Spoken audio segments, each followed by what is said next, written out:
Hello guys, আমি music ছাড়াই আপনাদের সামনে একটি গান করব। আপনারা সকলে দেখবেন এবং লাইক কমেন্ট করবেন।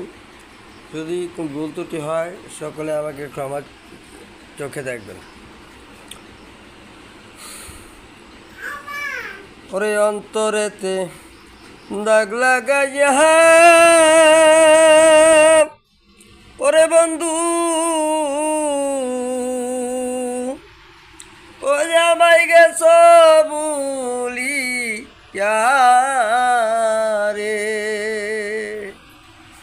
ওরে অন্তরেতে দাগ লাগাইয়া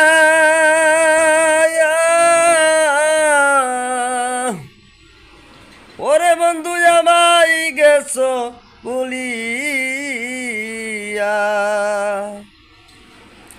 ওরে কি ছিল